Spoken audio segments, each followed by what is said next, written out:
যাচ্ছে এইটার মানে কারোরই এএম জিএম এইচএম এর ভ্যালু মিলবে না, অবশ্যই সবার ভিন্ন হবে, বাট প্রসিডিউর কিন্তু একই।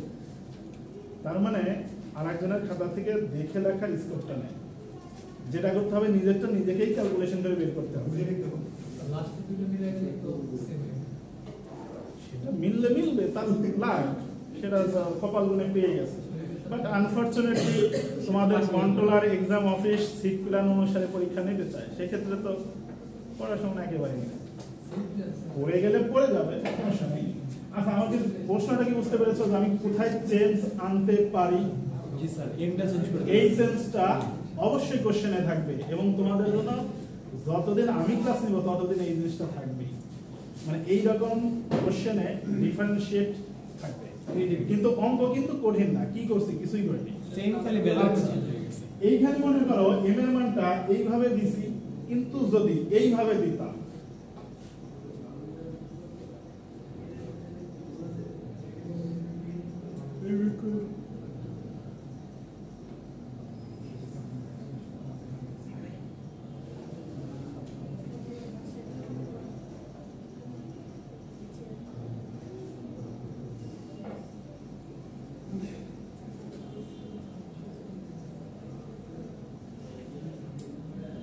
যদি আইডিটা এইরকম থাকতো,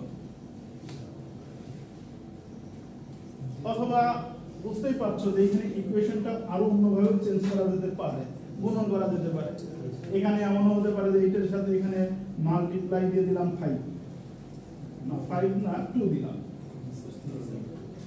আবার এখানে হয়তো যোগই দিয়ে রাখলাম, মানে এইখানে একটু চেঞ্জ আনা যায় একটু মাথায়। এখন আসো এই কোডিং টুকুর মধ্যে এই x মানে হচ্ছে লাস্ট 2 ডিজিট অফ এর আইডি নাম্বার, x মিন হচ্ছে এখন n মনে করো, তার মানে হচ্ছে জহিরের আইডি লাস্টে 78, এই কন্ডিশনে দিলে এটা কি হবে? ফলস হবে। ফলস হলে অটোমেটিক্যালি সে এলসে আসবে, এলসে এসে সে কি করবে? 78 প্লাস 20 করে নেবে, যার আইডি লাস্টে 49, তার মানে তার ক্ষেত্রে এটা ট্রু হবে, ট্রু হলে সে কি করবে? 49 ইনটু 2, যা আসবে সেটা নেবে, বিয়োগ করা থাকলে বিয়োগ করে দিবে, এখানে যদি -2 করে দিতাম -2 করে দিবে। আমার কথা বুঝতে পেরেছো? আচ্ছা, তার মানে হচ্ছে এই সিম্পল লজিক অথবা এই লজিক, এই জাতীয় বা এইটাই অথবা এই জাতীয় খুবই সিম্পল, এইগুলোর জন্য তোমাদের আলাদা নতুন কিছু শেখানোর দরকার নাই, কারণ এই কোডিং এটা সি করে আসছো তোমরা, এখন আর বলা যাবে না যে স্যার এটা থাকবে। এবং আপাতত পরীক্ষায় এটা যদি দেই তাহলে সি ল্যাঙ্গুয়েজেই দিচ্ছি, যদি দেওয়া থাকে, আর যদি না দেওয়া থাকে তাহলে তো নাই। কিন্তু ফাইনাল পরীক্ষায় মানে মিড পরীক্ষায় এটা থাকতেও পারে নাও পারে, আমি শিওর জানি না, কিন্তু ফাইনাল পরীক্ষায় কিন্তু এরকম কোড থাকবে, আর ওই কোড থাকবে পাইথন থেকে।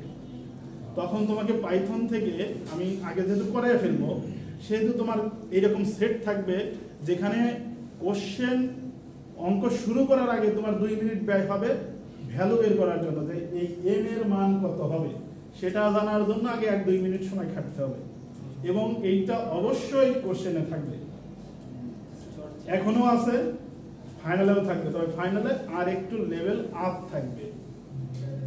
আর যদি দেখো যে এইটা দিছি, এটা তো আরো ইজি, অথবা ধরো এরকমও হতে পারতো, এম মানে the summation of last 3 digit, simple একই কথা, যার আইডি 242 সে যোগ করবে 2 যোগ 4 যোগ 2 8 আসবে, যার আইডি আছে হলো 57 সে 7 আর 5 যোগ করলে 12 হবে, 057, তাই তো? মানে যেভাবেই হোক না কেন এটা তোমাদের জন্য কঠিন হওয়ার কথা নয়, কারণ এই কাজগুলো ক্লাসে শেখানোর মতো না, এগুলো এমনি দিলে যে কেউ আন্ডার গ্রাজুয়েশন স্টুডেন্টের পারার কথা। বুঝতে পেরেছো? এটা মাথায় রাখো, অঙ্কর প্রসিডিউর শেখো, অঙ্ক কিভাবে সলভ হবে সেই প্রসিডিউর শেখো, ভ্যালু যাই থাকুক না কেন অবশ্যই ভ্যালু সেম থাকবে না, অবশ্যই ভিন্নতা আছে, এটা বুঝতে পেরেছো? তার মানে কোশ্চেন এই ফরম্যাটে আসবে। এখন আসলে দু একটা এক্সাম্পলে যাই, এইগুলো দিয়ে এখানে কতজন 20 জন স্টুডেন্টের স্ট্যাটিস্টিক্স এর প্রাপ্ত মার্কস সমূহ দেওয়া আছে, তাই তো? এখান থেকে দেখো এইটির উপর বেস করে করে আমরা এএম এর মান বের করতে পারি, জিএম পারি, এইচএম পারি, মিডিয়ান পারি, মোড পারি, ভেরিয়েন্স পারি, স্ট্যান্ডার্ড ডেভিয়েশন পারি। পুরো একটা সিকোয়েন্স, তাই তো? আরো কিছু পারি আমরা জানি যে কোয়ার্টাইল পারি, ডিসাইড পারি, পার্সেন্টাইল পারি, তাই তো? এরপরে আসো, আচ্ছা এই এতটুকুই আসো। এখন থেকে কোশ্চেনটা কিরকম হবে খেয়াল করো। কোশ্চেন এরকম হতে পারে, তোমাকে প্রশ্ন করা হলো, একটু খেয়াল করো, যে find the lowest mean value of the given data set. এই ডেটা সেটের মধ্যে সবচাইতে লোয়েস্ট মিন ভ্যালু বের করো। এখানে খেয়াল করো, আমি বলেছি লোয়েস্ট মিন ভ্যালু বের করতে, দ্যাট মিনস এই তিনটা মেনশন করে বলিনি যে কোন দুইটা বা কোন তিনটা। যখন মেনশন করা নাই মানে তিনটাই ক্যালকুলেট করতে হবে। তুমি এএম জিএম এইচএম তিনটাই বের করে এর মধ্যে যেটা পাবা মান ছোট সেটাই তো লোয়েস্ট। অথবা হতে পারে যে ফাইন্ড দ্য কি minimum number of the find the maximum mean value of the given data set. মানে ম্যাক্সিমাম ভ্যালু বের করা বলা হতে পারে কোনটা মিন ভ্যালু বেশি, অথবা হতে পারে লোয়েস্ট। আমার কথা বুঝতে পেরেছো? এর জন্য কি আলাদা কিছু প্রয়োজন আছে? তোমরা তো এই অঙ্ক করতে পারো, নিচে খালি লিখবা যে এইটা সেইটা ছোট, এটা সেটা ছোট, সো এইটা বেশি ছোট। বের করতে হবে তিনটাই। আর যদি কোশ্চেন আমি বলে দিয়ে থাকি find the smallest value between M and GM, তার মানে বুঝলা এইচএম করার দরকার নেই, তার মানে কাজটা একটু কমে গেল। আর যখন মেনশন করিনি তখন তিনটাই বের করতে হবে। বুঝতে পেরেছো? ওকে। আরেকটা জিনিস হতে পারে, এখানে একটা স্টাইল গেল, আর একটা স্টাইল এরকম হতে পারে, prove that AM greater than GM greater than HM, prove that this statement is true or false. তখন কি হবে? তিনটাই লাগবে। দ্যাট মিন্স আবার এরকম হতে পারে এইটা, অথবা AM less than GM less than HM, বা AM less than GM plus. যাই হোক, তোমাদের আমি বোঝাইতে পারতেছি যে কোশ্চেন কোন ফরম্যাটে আসতেছে। একটা হলো স্মলেস্ট অথবা হাইয়েস্ট মিন ভ্যালু বের করা যেতে পারে। একটা হলো তোমাকে এরকম সিকোয়েন্স দিয়ে বলতে পারি যে এই স্টেটমেন্টটা জাস্টিফাই করো, it is true or false, it is valid or not. এইগুলোকে আলাদাভাবে কিছু বোঝানোর দরকার আছে তোমাদের? বুঝতেই তো পারছো, ভ্যালু বের করলেই বুঝতে পারবা কার থেকে কে বড় কার থেকে কে ছোট। অনায়াসে এটা প্রমাণিত হবে। তিনটাই ট্রু হলে পরে ট্রু, না হলে ফলস। আবার দেখো এই দুইটার মধ্যেও দেওয়া যেতে পারে, তাই না? চেঞ্জ হচ্ছে, বুঝতে পেরেছো?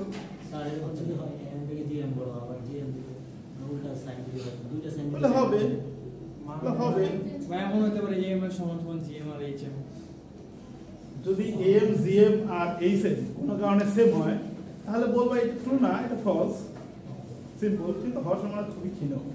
এম জিএম আর এইচএম হয় সমান হয়, সিচুয়েশন আছে, সেক্ষেত্রে ডেটা সেটের উপর ডিপেন্ড করে। কঠিন একটা ডেটা সেট বুঝতে আমার এই মুহূর্তে মাথায় নেই, কিন্তু আছে। একটু লজিক চেঞ্জ করে দিলে পরে তিনটা ভ্যালু সেম হয়ে যায়। এক্স্যাক্টলি এখন মনে নাই, পরে এক সময় মনে করে বলে দেবো।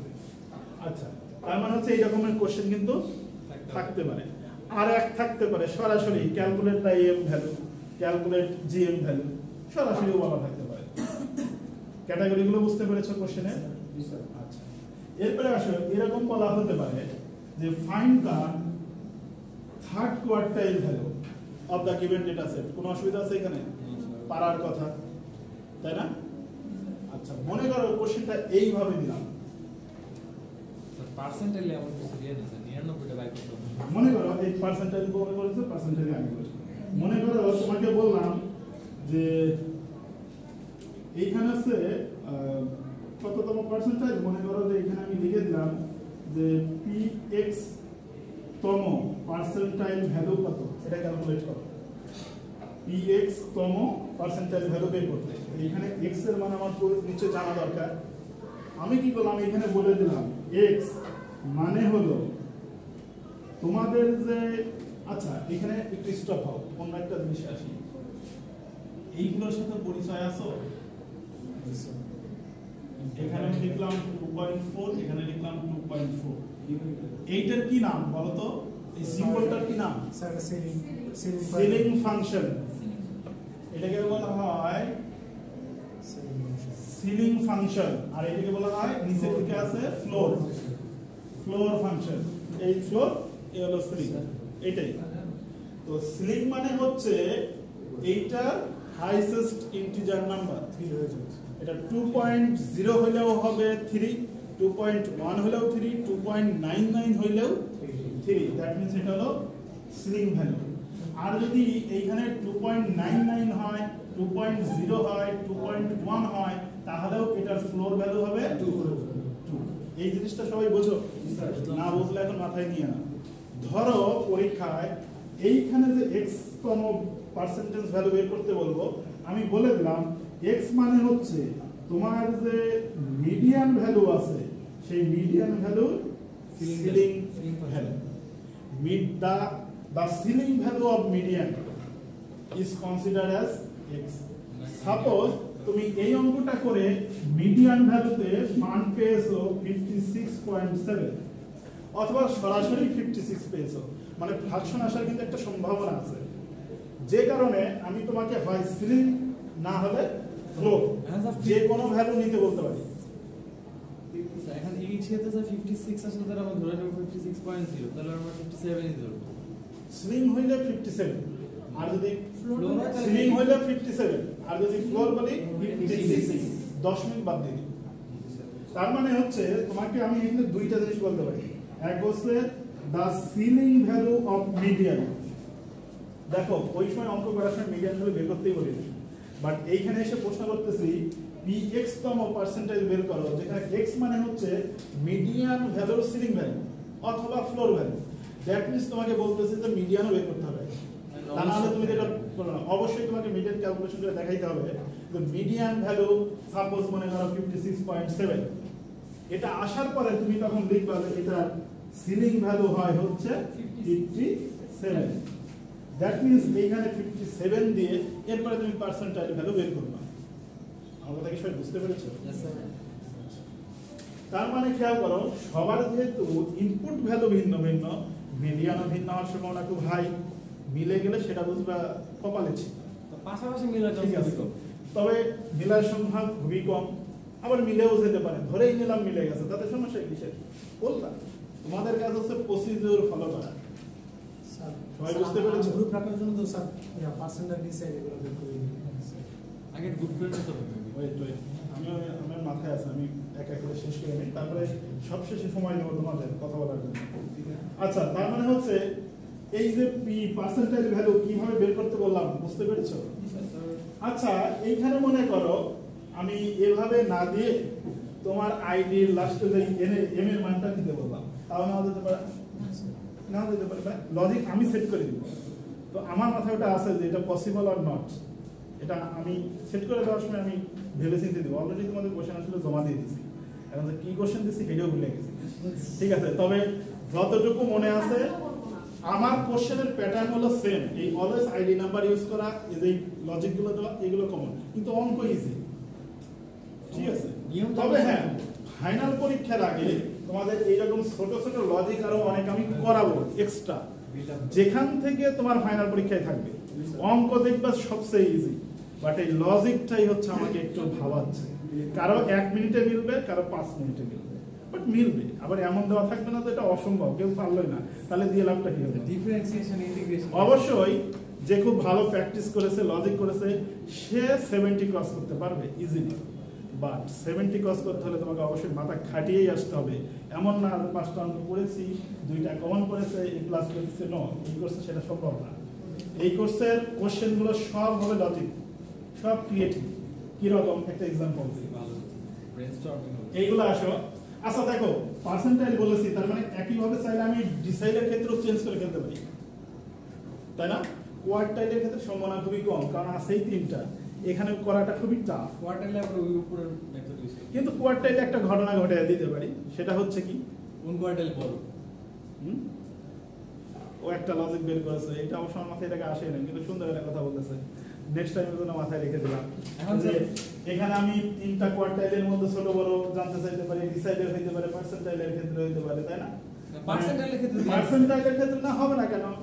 মিডিয়ান ভ্যালুর সিলিং নিয়ে একটা পার্সেন্টাইল বের করতে হবে, আর মোডের ফ্লোর ভ্যালু নিয়ে আরেকটা পার্সেন্টাইল বের করতে হবে। দুইটার মধ্যে কোনটা হাইয়েস্ট হতে পারে? আমি লজিক সেট করে দিব, তুমি খালি লিখবে। হ্যাঁ, মানে পুরো এর মধ্যে সেটের সেটার মধ্যে নাই, কিন্তু আমি তোমাকে এই কোশ্চেন করেছি বাই ডিফল্ট তোমাকে মিড ভ্যালু বের করতে হবে। এখানে যদি মুডের কথা বলে দিতাম, এখানে মুড বলতাম, তাহলে বাই ডিফল্ট তোমাকে মুড ক্যালকুলেট করতে হবে তোমাকে ক্যালকুলেট। আমি এখানে মুডটাকে উজ্জ্বল রেখে দিয়েছি। পরীক্ষায় ফাইন্ড দা মুড ভ্যালু, এটা ক্লাস 9 10 এর কোশ্চেন হয়ে যায়, এটা আন্ডার গ্রাজুয়েশনে চলে না। না ঠিক আছে, আন্ডার গ্রাজুয়েশনের কোশ্চেন হবে এ প্লাস পাওয়ার কোশ্চেন হচ্ছে অবশ্যই তোমাকে ক্রিটিক্যাল কোশ্চেন সলভ করতে হবে। আর যারা এর নিচে থাকবে তারা অ্যাজ ইউজুয়াল কিছু কোশ্চেন থাকবেই তাদের জন্য। যেমন ধরো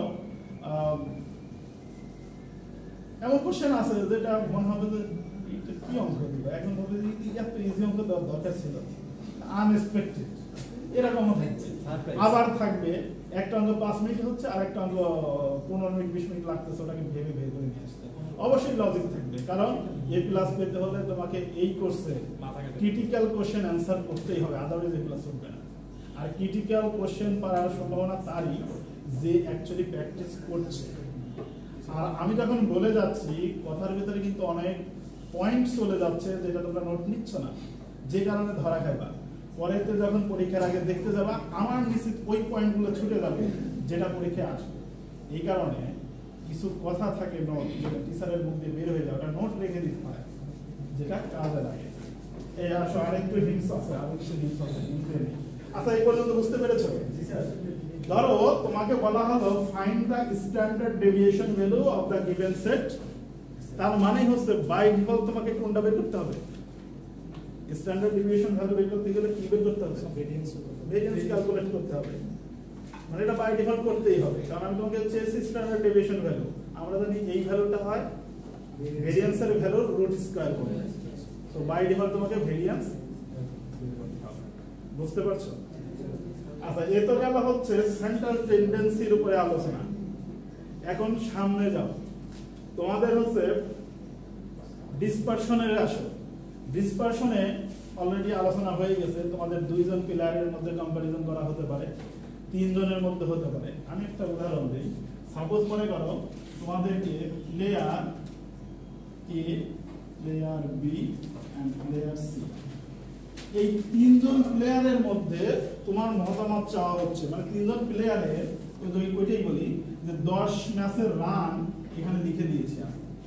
এই 3 জন প্লেয়ার, যেরকম ধরো তামিম, সাকিব, মাহমুদুল্লাহ, 3 জনের 10 ম্যাচের রান এখানে লিখে দেওয়া আছে।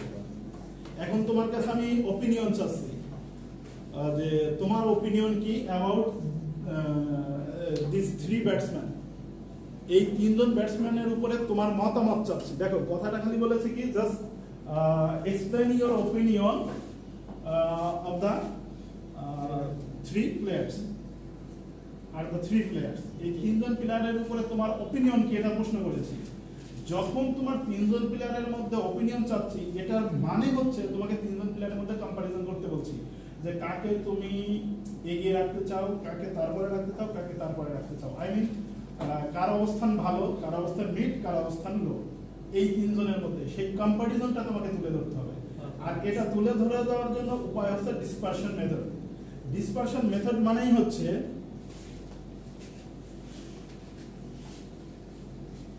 যখন তোমাকে আমি এই ধরনের বলবো, ওপিনিয়ন চাইবো বা কম্পারিজন করতে বলবো, তখন তোমাকে ডিসপারশনের মধ্যে যাইতে হবে। আর ডিসপারশনের মধ্যে 2 ধরনের ডিসপারশন আছে, একটা হলো অ্যাবসলিউট ডিসপারশন আর একটা হচ্ছে রিলেটিভ ডিসপারশন।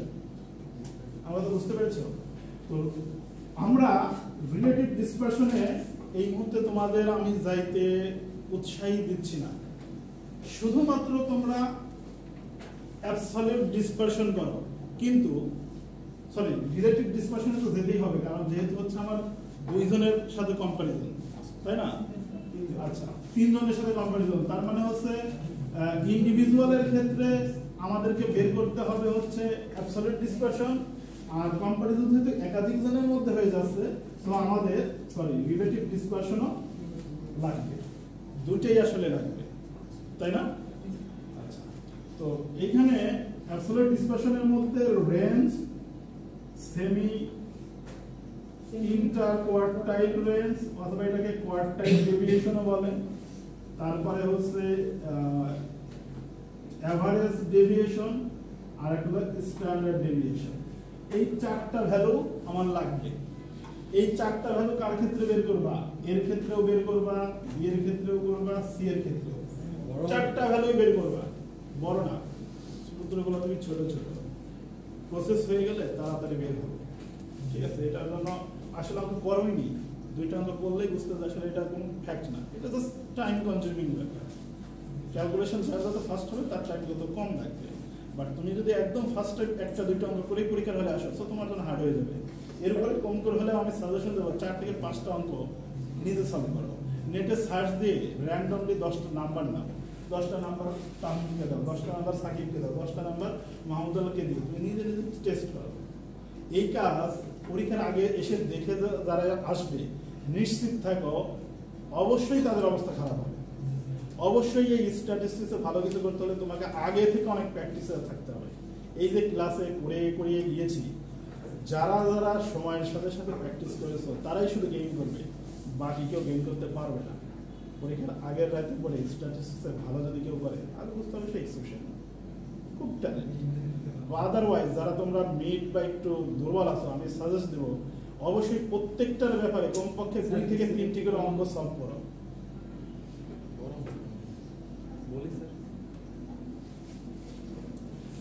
তো 3 জনের ক্ষেত্রে তোমাদের কাজ হবে এই 4টা ভ্যালু বের করতে। এইখানে একটু শর্ট করেই দিই, সেটা হচ্ছে তোমরা এই রিলেটিভ ডিসপারশনে যেওই না। আপাতত আমি তোমাদের জন্য এখানে একটু রিল্যাক্স রাখলাম, কারণ যেহেতু ক্যালকুলেশন 3 জনের ক্ষেত্রে করতে হবে, সো অনেক বাড়তেছে। তোমরা এক কাজ করো, এই 3 জন প্লেয়ারের ক্ষেত্রে এই রেঞ্জ, ডেভিয়েশন, এই 4টা বের করো। সাপোজ এ প্লেয়ারের ক্ষেত্রে রেঞ্জ হতে পারে ধরে নিলাম 120, এর ক্ষেত্রে হয়তো 110, সরি দ্বিতীয় জনের ক্ষেত্রে 110, আর তৃতীয় জনের ক্ষেত্রে হয়তো ধরে নিলাম হচ্ছে 111। আবার এই কোয়ার্টাইল ডিভিয়েশন কারো ক্ষেত্রে হয়তো ধরে নাও 50, কারো ক্ষেত্রে 50.6, কারো ক্ষেত্রে 69, মনে করো আর কি, ক্যালকুলেট করে দেখতে হবে কত আসে। এইটার ক্ষেত্রেও 3টা ভ্যালু পাবা, এটার ক্ষেত্রেও 3টা ভ্যালু পাবা। এই ভ্যালুগুলো একসাথে লিখবা, অঙ্ক ক্যালকুলেশন করে ফেলবা, করার পরে লাস্টে গিয়ে এই প্লেয়ার এইভাবে নিয়ে নিবা, এটা প্লেয়ার এ, এটা প্লেয়ার বি, এটা প্লেয়ার সি, এইখানে নিবা। এইখানে হচ্ছে আর এর মান, এইখানে হচ্ছে এসআই কিউ আর এর মান, এখানে হচ্ছে এল এর মান, এখানে হচ্ছে এসডি এর মান। এইরকম টেবিলের মধ্যে নিয়ে আসবা, একসাথে অবজার্ভ হবে। এইবার এই টেবিল থেকে দেখে দেখে বলবা কার রেঞ্জ বেশি। সাপোজ এ বি এর রেঞ্জ বেশি, অথবা এখানে কারো কম বেশি থাকবে, কম বেশি থাকবে, খুব কাছাকাছি থাকবে। এদের মধ্যে যদি এমন থাকে কারো ক্ষেত্রে সর্বোচ্চ সংখ্যা এগিয়ে থাকে, তাহলে আমরা তাকে 1 পজিশন ধরে রাখবো। তারপরে মানে তুমি এগুলো অবজার্ভ করবে, ডেটা অবজার্ভ করে তুমি দেখবে যার মান বেশি তাকে এগিয়ে রাখবো, আর এক কম যার মান হচ্ছে তাকে লাস্টে রাখবো, আর বাকি জন মিড লেভেলেই থাকবে। মানে এদের মধ্যে অপিনিয়ন হবে এরকম যে সাপোজ এর বেশি পয়েন্ট বেশি, 4টার মধ্যে সে হয়তো ধরো 2টাতে এগিয়ে অথবা 3টাতে এগিয়ে, দ্যাট মিন্স এ হচ্ছে পজিশন 1 আর একজন থাকবে একদম পিছিয়ে, পজিশন লাস্ট, তার মানে অটোমেটিক্যালি একজন মিড লেভেলে থাকবে। তার মানে তোমার অপিনিয়ন হবে এরকম যে এই যে 4টা ক্যাটাগরি আমরা ক্যালকুলেট করলাম, 4টা ক্যাটাগরির মধ্যে প্লেয়ার এ 3টি ক্যাটাগরিতে এগিয়ে, প্লেয়ার বি, প্লেয়ার যে লাস্ট সি, সে একটি ক্যাটাগরিতে মাত্র এগিয়ে, দ্যাট মিন্স সে লাস্টে, আর 3টাতে এগিয়ে মানে সে প্রথমে, আর 2টাতে এগিয়ে মানে সে মিড লেভেলে। তার মানে তুমি বলে দিতে পারো যে player A is position 1, B is position 2nd, 3rd position. অথবা এরকম হতে পারে যে তোমার মনে হতে পারে যে দুইজনের কিন্তু খুব কাছাকাছি মনে হচ্ছে, দুইজনই 2 পয়েন্ট, কিন্তু দুইজনই 2 পয়েন্ট হলে তোমরা কাকে বেশি গুরুত্ব দিবা? রেঞ্জ, এটা ফ্যাক্ট। রেঞ্জ মানে হচ্ছে কি, দেখো স্প্রেড হওয়াটা কত থেকে কতর মধ্যে। রেঞ্জে বলেছিলাম যে এইরকম সরলরেখার উপরে যদি করে দেখো, ডেটাগুলো এরকম যদি বসাও, তাহলে দেখবা রেঞ্জ যার বেশি হবে তাহলে বুঝবা হচ্ছে যে তার ক্ষেত্রে স্প্রেড বেশি। স্প্রেড বেশি মানে নাম্বারগুলো বেশি ফ্লাকচুয়েশন করেছে, বেশি ফ্লাকচুয়েট করে ফেলেছে, তার মানে হচ্ছে তার পারফরমেন্স খারাপ থাকবে। কিন্তু যার রানের অ্যাভারেজটা খুব একটা ভালো পজিশনে, অ্যাভারেজ পজিশনে, এবং একই পয়েন্টে দেখা গেল যে তামিমের 50-র গোড়ায় প্রায় 5টা রান, 5টা ম্যাচ, অথবা এই তিনজনের মধ্যে একজনের 3টা সেঞ্চুরি আছে, আবার 50 হতে পারে যে 5টা আছে। তার মানে আবার রেঞ্জে এই জিনিসটা যার যত স্প্রেড থাকে তার তত খারাপ হয়। যার রেঞ্জ কম থাকে, রেঞ্জ কম বলতে কাছাকাছি নাম্বারগুলো খুব বেশি থাকে, যেরকম ধরো 50 পজিশনে প্রায় 5টা আছে, মনে করো বি বি বি বি প্লেয়ারে, দ্যাট মিনস বি এর রেটিংটা ভালো। ওই সময় ক্লাস নেওয়ার সময় এরকম বেশ কিছু পয়েন্টের কথা বলেছিলাম, মনে আছে কিনা আবার চেক করবা। তোমাদের কাজ হচ্ছে এইগুলো এইভাবে চেক করবা। এই একটা প্রশ্ন থাকতে পারে কম্পারিজন, আর একটা হচ্ছে তোমাদের গ্রাফ করিয়েছি, তাই না? এই ডেটা সেটের উপর বেস করে যদি হিস্টোগ্রাম করতে বলি, পারো না? কারণ টেবিল তো বলেই ফেলতেছো হিস্টোগ্রাম হবে, তার মানে হচ্ছে এটার উপরে polygon, frequency polygon with histogram, frequency polygon without histogram, এটাও করা যাবে। শুধু পাই চার্টটা হবে। পাই চার্টের জন্য তাহলে আমি আলাদা ডেটা সেট দিব, যদি থাকে পরীক্ষায় তাহলে দেব পাই চার্টের জন্য আলাদা ডেটা সেট দিয়ে বলেছি যে ড্র এ পাই চার্ট। যদি বলা হয় ড্র এ পাই চার্ট, এটার মানে ওই ক্যালকুলেশন যেভাবে আমরা ডিগ্রিগুলো বের করেছি, ক্যালকুলেশন অবশ্যই তোমাকে শো করতে হবে, মানে তুমি খালি করে দিলে হবে না, কিন্তু অবশ্যই ক্যালকুলেশন শো করতে হবে। আমাদেরকে বুঝতে পেরেছো? আচ্ছা, লাস্টে আর দুইটা কথা আছে, সেটা হচ্ছে তোমাদের আমি ডেটাগুলো দিয়েছি হচ্ছে ডিসক্রিট হইতে, আনগ্রুপ ডেটা দিয়েছি, বাট তোমাদের কাছে যখন এই কোশ্চেনগুলো করেছি সবগুলো কোশ্চেন চলে গেছে হচ্ছে লেভেলাইজ ডেটার দিকে। দ্যাট মিনস এই গ্রুপ ডেটাটাকে কি বানাইতে হবে, আনগ্রুপ ডেটাটাকে গ্রুপ ডেটা বানাইতে হবে, অর্থাৎ ক্লাস ইন্টারভ্যাল আর ট্যালি করতে হবে। ট্যালি কি আমরা সবাই জানি?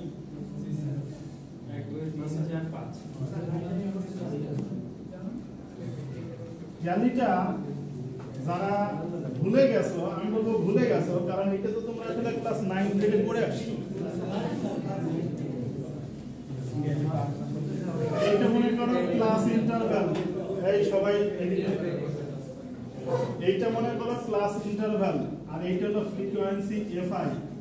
ক্লাস ইন্টারভ্যাল করার সময় আমরা এই ডেটা সেটে আগে তোমার এই এম এর মান বসিয়ে নেব, বসিয়ে নিয়ে চেক করব এর মধ্যে সবচেয়ে মিনিমাম নাম্বার কত আছে। মিনিমাম নাম্বার 35 আর ম্যাক্সিমাম নাম্বার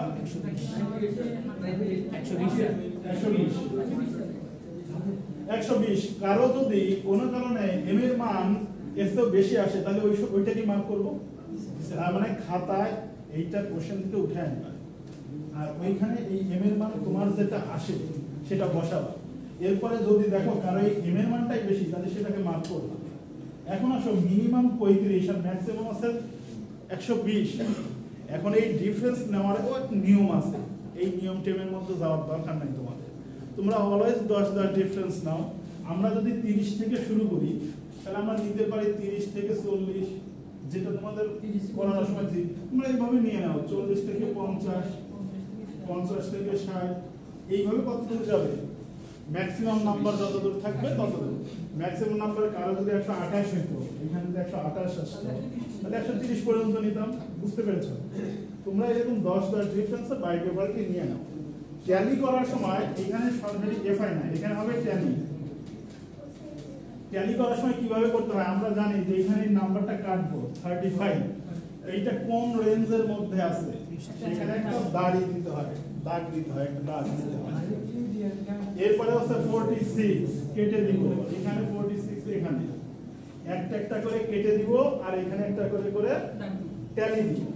এই ট্যালি যদি কোনো কারণে কোনো ঘরে এরকম 4টা হয়ে যায় তাহলে পঞ্চমটা দেওয়ার নিয়ম, লেফট সাইডের বটম পজিশন থেকে রাইট টপ পজিশনে কেউ যদি ভুলে এইভাবে দাও, এটা তো ঠিক না, এই প্রসেসটা ঠিক না। প্রসেসটা হচ্ছে লেফটের বটম থেকে রাইটের টপ লেভেল। তবে এইটার জন্য তুমি বিশেষ কোনো অপরাধ করো নাই তো তার জন্য তোমার ফাঁসি হবে। দ্যাট মিনস আপাতত এটা অ্যাভয়েড করা যেতে পারে এই ভুলটাকে। তবে এ ক্লাস স্টুডেন্টের ক্ষেত্রে অ্যাভয়েড করা যাবে না। অবশ্যই A class student means standard, so তাকে এই জিনিসটা মাথায় রাখতে হবে। নো, লেখা যাবে না, তোমাকে ট্যালি দেখাইতেই হবে, কারণ আমি ডিসক্রিট টাইপ ডেটা দিছি, ট্যালি তোমাকে শো করতেই হবে। তুমি সরাসরি লিখলে হবে না, তোমাকে ট্যালি শো করতে হবে। এই ট্যালি থেকে ফ্রিকোয়েন্সি এফআই এখানে কাউন্ট করে যতগুলো ট্যালি হবে ততগুলো নাম্বার এখানে হবে। আমার কথা কি বুঝতে পেরেছো? আচ্ছা, এখন আসো, এই যে তোমাদের ক্লাসগুলো নিলাম, এই যে তোমাদের ইগুলো নিলাম, তোমাদের ক্লাসে ভাবো 50 জন স্টুডেন্ট আছো, তোমাদের সবার স্ট্যাটিস্টিক্সের মার্কস আমরা যখন এভারেজ করলাম বুঝলাম যে গড়ে সবার হচ্ছে 60 মার্ক করে আছে। আই মিন যে 35 পেয়েছে গড়ে কিন্তু সেও 60, আবার যে 99 পেয়েছে গড়ের ক্ষেত্রে মানে এভারেজের ক্ষেত্রে সেও 60। আই মিন সবার ক্ষেত্রে ইকুয়াল ডিস্ট্রিবিউটেড। এটা হলো 60 মার্কস। আর হচ্ছে একটা হলো মুড। মুড বলতে আমরা কোনটা বুঝি? দেখো সবচেয়ে বেশি রিয়েল লাইফে কিভাবে বুঝবো? দেখো বাজারে গিয়ে ঈদ আসতেছে, মেয়েরা বলতে কোন জামাটা এবার বেশি সেল হচ্ছে? পাখি। তার মানে আরো কি কি যেন নাম আছে, তাই না? এই একটা ড্রেস বলো যে ড্রেসটা এখন বেশি মার্কেটে চলছে। হ্যাঁ, এই এখন তারা বলতে চাচ্ছে না, মার্কেটে গিয়ে ঠিকই দোকানদারের সঙ্গে ক্লাস করবে, বলবে এইটা কি এখন বেশি সেল হচ্ছে, এটাই বলবে না? তাই বলবে না? তার মানে হচ্ছে যেটা সেল বেশি হচ্ছে সেটাই মোট। যে মার্কসটা অধিক মানে বেশিরভাগ স্টুডেন্ট পেয়েছে, যেমন মোট 65 মানে 65 এই মানটা হাই, মানে অ্যাভারেজ মানের চাইতে মোট ছিল বেশি, মানে 60-এর উপরে মার্কস পেয়েছে এমন স্টুডেন্টের সংখ্যা বেশি। তো গড় মান হচ্ছে 60, আর 60-এর উপরে মার্কস পেয়েছে বেশি। এখানে 65 দ্বারা বোঝানো হয় এটা সেইটার মান বেশি, মানে এই মোডের স্টুডেন্টের সংখ্যা বেশি। এখন আসো, কোশ্চেন যদি খুব ডিফিকাল্ট হতো তাহলে কি বেশি মানুষ মার্কস পেতে পারতো? তার মানে কোশ্চেন কি রকম ছিল? সহজ ছিল, যে কারণে এভারেজের চাইতে মোড ভ্যালু বেশি হয়ে গেছে। যদি মিনের চেয়ে মোডের মানটা বড় হয়ে যায়, যদি মিনের চাইতে মোডের কোশ্চেনটা বেশি হয়ে যায়, বড় হয়ে যায়, দ্যাট মিন্স বেশিরভাগ মানুষ 60-এর উপরে মার্কস পেয়েছে, মোড বেশি, দ্যাট মিন্স হচ্ছে তোমার কোশ্চেন ইজি ছিল। তা না হলে এই কোশ্চেনটা আর যদি এরকম হতো যে মোড ভ্যালুটাই হচ্ছে এরকম, তো মোড ভ্যালুটা হচ্ছে 58, অথবা আরেকটু কমায় দেই 55 এ নিয়ে আসি। এখন দেখো যে ক্লাসের মধ্যে কোশ্চেন অবশ্যই হার্ড ছিল বলেই খুব কম সংখ্যক মানুষ মানে মোট মার্কসটা বেশি, এটা হলো কম। দ্যাট মিন্স তোমাদের ক্লাসের মধ্যে যদি এমন হয় যে সবার মার্কসের ক্ষেত্রে আমরা দেখি ক্যালকুলেট করে যে এ ক্লাস পেয়েছে 50 জনের মধ্যে ধরো 20 জন, তার মানে অ্যাভারেজ করে গেলে নিশ্চয়ই ডাউন খাবে, 80-তে তো থাকবে না, নিশ্চয়ই নেমে যাবে। দ্যাট মিন্স এখানে কোশ্চেন ইজি ছিল, যে কারণে এই ক্লাসের সংখ্যাটা বেড়ে গেছে। আর যদি এমন হয় যে অ্যাভারেজ করে দেখা যাচ্ছে যে ওই মোডের চাইতে অ্যাভারেজ মানটা বেশি, অ্যাভারেজ মানটা বেশি, মোড মানটা কম, তার মানে ছিল যে কোশ্চেনটা আসলে একটু ডিফিকাল্ট ছিল। আমরা কি বুঝতে পেরেছো নাকি বুঝতে পারবে? তোমাদের চেক করতে হবে এইখানে আরেকটা জিনিস, এইখানে এই মিন আর মোড শুধু এতটুকু বের করলেই হবে না, কিন্তু এখানে স্কিউনেস ফর্মুলা আছে, সো মিডিয়ানও বের করতে হবে। অবশ্যই মিডিয়ান এদের মাঝামাঝি লেভেলে থাকতে হবে, কিন্তু তাই থাকবে ফর্মুলা অনুসারে, তাই থাকবে। এই মিন ভ্যালু আর মিডিয়ান ভ্যালুর মাঝামাঝি বা কাছাকাছি কোনো লেভেলে থাকবে, কিন্তু এটা হচ্ছে বড় হয়ে যাবে না, ছোটও হবে না, এর মাঝামাঝি কোথাও থাকবে। তো তোমাদের কাজ হবে এই মিন ভ্যালু, মোড ভ্যালু আর মিডিয়ান ভ্যালু, তিনটা ভ্যালু বের করবা। বের করার পরে যদি ঘটনাটা এইভাবে ঘটে, এইটা less than median less than mode, এইভাবে যদি ঘটে তাহলে আমরা বলবো সেটা হচ্ছে কোশ্চেন ইজি ছিল, কারণ কি এখানে মিনের চেয়ে মোড বড় হয়ে গেছে। নেগেটিভ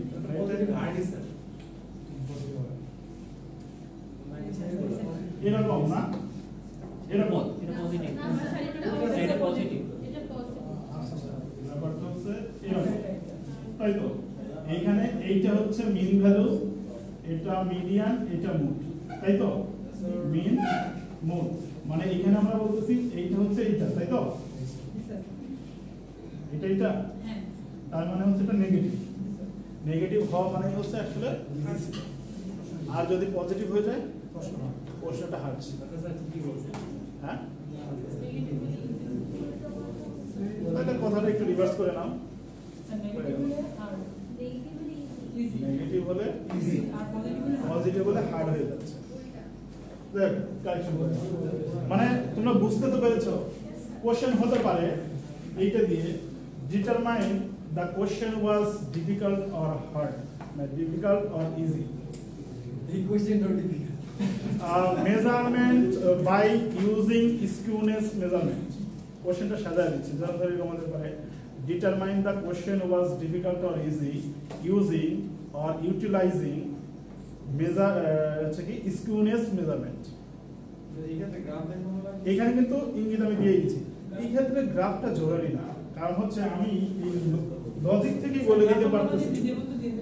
কেউ যদি গ্রাফ দিতে চাও দিয়ে দিতে পারো, বাট আমার দরকার এই তিনটা ভ্যালু। এই তিনটা ভ্যালুর উপর বেস করে তুমি যদি এই লাইনটা লেখো তাহলে বলে দিবা এটা ইজি ছিল।